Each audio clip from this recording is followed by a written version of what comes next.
भारतीय साक्ष्य अधिनियम के अध्याय 10 में दिया गया है कि साक्षियों को पेश करने का क्रम क्या होगा। साक्षी जो है, जो मुकदमा होता है तो उसमें साक्षी होती है, गवाही होती है, गवाह जिसको कहते हैं। तो गवाहों को जो पेश किया जाता है उसका क्या क्रम होना चाहिए। तो ये भारतीय दंड संहिता, भारतीय साक्ष्य अधिनियम की धारा 135 में इसका प्रावधान दिया गया है और ये जो नई भारतीय साक्ष्य अधिनियम 223 है उसकी धारा 140 है। तो साक्ष्य जो है, जब एक मुकदमा दाखिल होता है तो उसमें गवाही होती, सबूत दिए जाते हैं, साक्ष्य दिए जाते हैं। तो साक्ष्य में साक्षी जो होता है, जिसको गवाह कहते हैं, उसका पेश करने कैसे, कई गवाह हैं तो क्या क्रम है पेश करने का। तो इसमें जो है सिविल और आपराधिक मामलों में दोनों में अलग अलग है। और जब तक धारा 135 में कहा गया है कि जब तक विधि द्वारा या उस पद्धति नियम द्वारा, जो दंड प्रक्रिया, सिविल प्रक्रिया संहिता, जो साक्ष्यों का पेश करने का क्रम है, जब तक इसमें कोई विधि विहित है तो उसी के अनुसार, उस विधि के अनुसार, उस नियम के अनुसार जो है उसका क्रम चलेगा साक्ष्यों को पेश करने का। इसमें सिविल और आपराधिक मामलों दोनों भिन्न होता है। यह सिविल मामलों में तो सामान्यतः यह होता है, जिसने वादी ने मुकदमा दायर किया तो पहले वही साक्ष्य देगा। क्रिमिनल में है, फौजदारी मामले में, आपराधिक मामलों में है कि अभियोजन पक्ष जो है गवाही देगा, अभियोजन साक्ष्य की गवाही होगी पहले।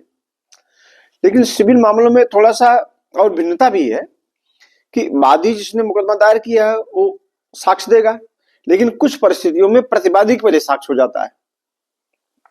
जैसे कोई वादी ने कोई मुकदमा जिसे वादी दाखिल किया, तो जो उसमें अभिकथन किया है प्रतिवादी ने उसको स्वीकार कर लिया कि हाँ हम स्वीकार करते हैं, लेकिन वो उसका एक अलग उत्तर भी देता है। वो स्वीकार करने के बाद एडिशनल अपनी बात कहता है, अतिरिक्त अपनी बात कहता है। जैसे वादी ने मुकदमा दायर, वसूली का मुकदमा दायर किया कि उसने जो है खा को 10,000 रुपया दिया था और उसने हमको वापस नहीं किया, मुकदमा का निर्धारित कर दिया खा के ऊपर। खा तलब होता है, सम्मन जाता है, पेश होता है, कोर्ट के सामने बताता है कि ना साहब ऐसा उन्होंने हमको 10,000 रुपये दिया है, उनका स्वीकार है, उसमें कोई वो नहीं है। लेकिन फला जगह हमारा जो है इनके पास 25,000 रुपया है, तो हमारा जो है 10,000 अपना काट के 15,000 हमारा वापस कर दें। तो इसमें जब इसी परिस्थिति होगी तो पहले जो है प्रतिवादी का साक्ष्य होगा, तब वादी का साक्ष्य नहीं होगा। वैसे सिविल प्रक्रिया संहिता में यदि जो व्यक्ति वादी मुकदमा दायर करता है उसका वो साक्ष्य नहीं देता है, पहले प्रतिवादी का साक्ष्य हो जाता है, तो प्रतिवादी का साक्ष्य जो है फिर उसको वादी को नुकसान पहुंचा देता है। इसलिए जब मुकदमा सिविल प्रक्रिया संहिता में वादी का ही साक्ष्य पहले होता है। अब उसमें कई वादी हैं, कई लोग हैं, यदि कई गवाह है मान लीजिए, तो जो पहले जिसने मुकदमा दायर किया है वादी, वो अपना गवाही देगा। उसके बाद जो जिसके उतने गवाह हैं, उसके 1 2 3 4 5 कुछ गवाह भी हैं, तो उन गवाहों को पेश करेगा। इसके बाद जब उनका खत्म हो जाएगा तब प्रतिवादी अपना साक्ष्य पेश करेगा, अपने गवाहों को पेश करेगा। लेकिन इसमें विवादक और सुसंगत तथ्यों का ही साक्ष्य दिया जाएगा, अन्यथा नहीं। विवादक तथ्य क्या है? जो पॉइंट है, जो वाद बिंदु है, जिसमें मुकदमा, जो मुकदमे का बेस है, उसी पे विवादक तथ्यों का ही साक्ष्य दिया जाएगा। विवादक और सुसंगत, जो उससे रिलेटेड हो, सुसंगत हो, उसी का साक्ष्य होगा। अच्छा, एक क्रिमिनल मामले में एक भिन्न स्थिति हो जाती है। जो अभियुक्त है वो साक्ष्य नहीं देगा। पहले साक्ष्य अभियोजन का होगा, जिसने आरोप लगाया है। तो अभियोजन का साक्ष्य जो है पहले होता है, और अभियोजन अपना साक्ष्य दे लेता है और मामला संदेह से परे साबित कर देता है। तो फिर प्रतिरक्षा में अभियुक्त की गवाही होती है। अभियुक्त अपना कोई साक्ष्य पेश करना चाहे तो पेश करता है। यदि अभियोजन साक्ष्य जो है गड़बड़ है, अभियोजन साक्ष्य कमजोर है, और वो मामले को सिद्ध नहीं कर पाता है, संदेह के परे सिद्ध साबित नहीं कर पाता है, तो अभियुक्त को कोई गवाही देने की जरूरत नहीं, कोई साक्ष्य पेश करने की जरूरत नहीं, वो तो मामला अपने आप खत्म हो गया। तो इसमें जो है मुलजिम की यानी अभियुक्त की कमजोरी का लाभ अभियोजन पक्ष नहीं ले सकता कोई, किसने गवाही दिया नहीं है।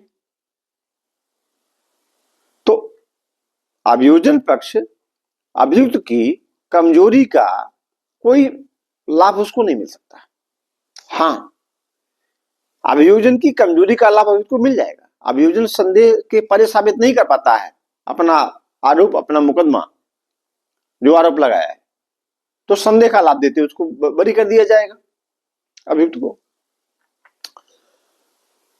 अच्छा, ये धारा 136 भारतीय साक्ष्य अधिनियम और भारतीय साक्ष्य अधिनियम की धारा 141 में ये प्रावधान है कि साक्ष्य जो है किसका लिया जाएगा पहले, ये निर्धारित करेगा कोर्ट, निर्धारित करेगी।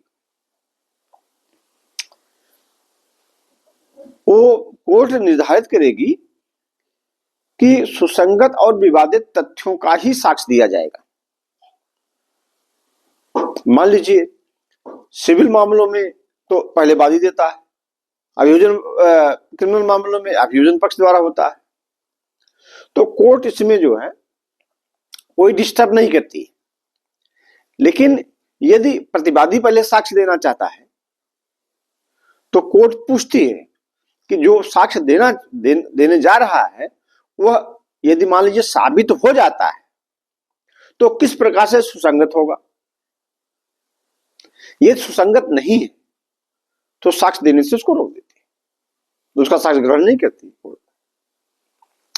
तो जहां विधि द्वारा स्थापित कोई सिद्धांत नहीं है, सिविल प्रक्रिया या दंड प्रक्रिया से में उसका प्रावधान नहीं है, तो वहां जो है न्यायालय के विवेक पर निर्धारित होगा कि गवाही का, साक्षी का, गवाहों का क्या क्रम होना चाहिए, पहले कौन से गवाह पेश होने चाहिए।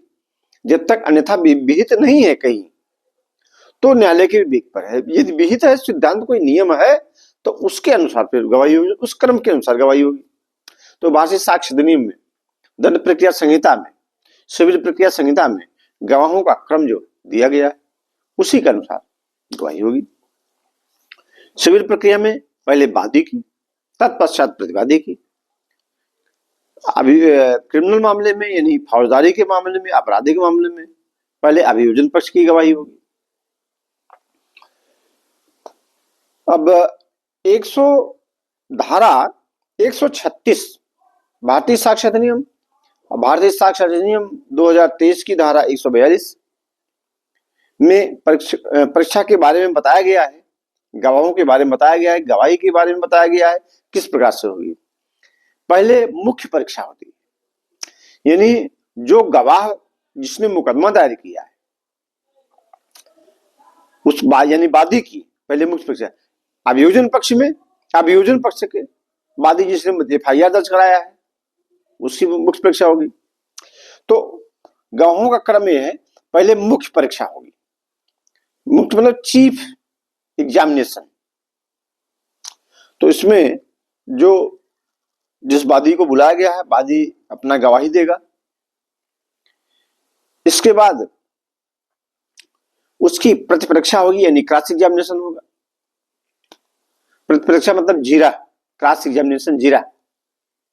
तो प्रतिपरीक्षा जिस गवाह की परीक्षा होगी, मुख्य परीक्षा, उसका विपक्षी जो है, यानी ऐसे वादी जो है, कोई मुकदमा दायर किया तो वादी ने अपनी गवाही दिया, जो गवाही कोर्ट के सामने रिकॉर्ड की जाती है, लिखी जाती है, तो उसको कहते हैं मुख्य परीक्षा, यानी चीफ एग्जामिनेशन। अब उसकी अपना बयान उसने दे दिया, मुख्य परीक्षा हो गई। मुख्य परीक्षा जो है, उस जिसने मुकदमा दायर किया है वादी का वकील उसकी मुख्य परीक्षा कराता है, जो अदालत रिकॉर्ड करती है, अदालत लिखती है। उसके बाद जब उसका परीक्षा खत्म हो जाती है, समाप्त हो जाती है, तब प्रतिवादी जो है, प्रतिवादी का वकील जो है, प्रतिवादी का अधिवक्ता जो है, उससे जीरा करता है। जब जीरा भी कंप्लीट हो जाती है, जीरा भी खत्म हो गई, परीक्षा भी खत्म हो गई, तो जीरा में यदि कोई ऐसी बात आ गई है, उसमें नई कोई ऐसी बात, जो गवाहों का वादी का बयान हुआ है, उसके बाद प्रतिवादी द्वारा क्रॉस एग्जामिनेशन जीरा की गई है, और जीरा करने में कोई ऐसा तथ्य, कोई नया आ गया है, जीरा में वादी द्वारा कहलवाया गया है, तो उसका स्पष्टीकरण जो है, पुनः परीक्षा करता है वादी का वकील, उसका पुनः परीक्षा कर सकता है। तो ये परीक्षाओं का क्रम हुआ। आप आज का सेशन इतना ही करेंगे, अब अगला सेशन कल। धन्यवाद।